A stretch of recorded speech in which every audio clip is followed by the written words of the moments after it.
Olá, gente querida. Sexta-feira, ontem eu falei sobre como essa vontade de Deus superior, que é boa, perfeita e agradável, se manifesta no nosso dia a dia. Isso não acontece por uma injeção, ninguém ganha 10 ml de sabedoria, ninguém faz um download da nuvem da internet e fica mais sábio. Jesus orou com os seus discípulos e pelos seus discípulos no Evangelho de João, e orou pedindo que Deus santificasse seus discípulos na verdade. Ele disse: a tua palavra é a verdade.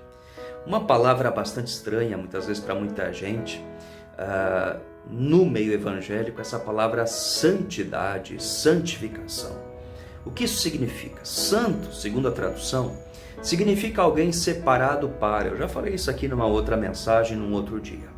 Mas separado para, não separado do mundo, não separado no seu trabalho, não separado no seu condomínio, não separado na sua escola, na sua academia, não separado em algum lugar que não se relaciona com ninguém. Aliás, algumas pessoas acreditam que quando elas se achegam a Cristo, elas têm que se separar de todas as pessoas, se afastar de todas as pessoas. O Evangelho não diz isso. O Evangelho diz que nós, uma vez que entendemos Jesus, somos convidados a conviver com pessoas e a nos relacionarmos com elas, transmitindo a elas a verdade do Evangelho. Mas vamos lá. Separado para Deus, ok? Separado desse mundo complicado que a gente tem aí, com uma pessoa que foi chamada por Jesus para viver para Ele. Mas isso não basta. É necessário entender que esse processo de santificação, de entender essa vontade de Deus para a nossa vida, acontece quando nós nos relacionamos com Ele, mas principalmente quando estamos ligados à Sua palavra e o Espírito Santo de Deus, a força superior de Deus, a ação de Deus, começa a abrir os nossos olhos, o nosso entendimento. Uma pessoa pode sentar-se num banco, numa cadeira de uma igreja e ouvir 300 prédicas. Ela pode estar ali sentada durante 40 anos, mas se ela não for tocada pelo Espírito Santo, se ela não se deixar tocar por este Espírito Santo, de nada terá valido, ela não terá entendido a vontade de Deus. Então Deus nos chama, Deus nos convida, Deus nos separa para Ele e começa um processo de falar ao nosso coração. É interessante como algumas pessoas, especialmente alguns casais, quando eles começam a se achegar para o Evangelho começa a ganhar espaço na vida deles, eles começam a ter entendimento. E uma das primeiras coisas que acontece é o ambiente familiar em casa, ele começa a mudar. Onde não havia diálogo, começa a haver diálogo. Onde havia muita briga, gritaria, começa a haver mansidão.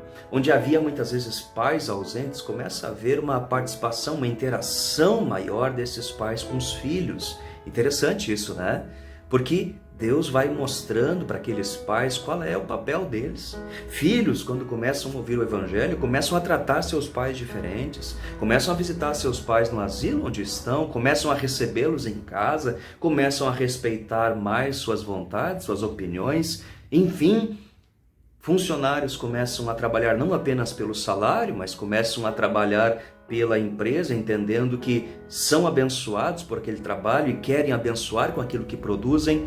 Quando o Evangelho começa a chegar no coração, Jesus disse que começam a surgir frutos, e estes frutos não são maçã, pera e banana, são atitudes reais, concretas, verdadeiras, algumas guinadas de vida, de entendimento, de comportamento e de atitudes começam a acontecer. Então, quando essa vontade de Deus, que é boa, perfeita e agradável, chega na nossa vida, é possível sim identificar na vida de uma pessoa se ela realmente está no caminho do discipulado de Jesus, aprendendo do Mestre. A fé tem frutos claros, evidentes. A fé tem frutos concretos. Não é apenas uma fala, não é apenas um movimento empolgante de adesão, porque tem amigos no grupo. Não. A fé tem frutos na vida privada e tem frutos visíveis também na vida pública. Que Deus te abençoe, que Deus te ilumine. Uma ótima sexta-feira, um bom final de semana para todos nós.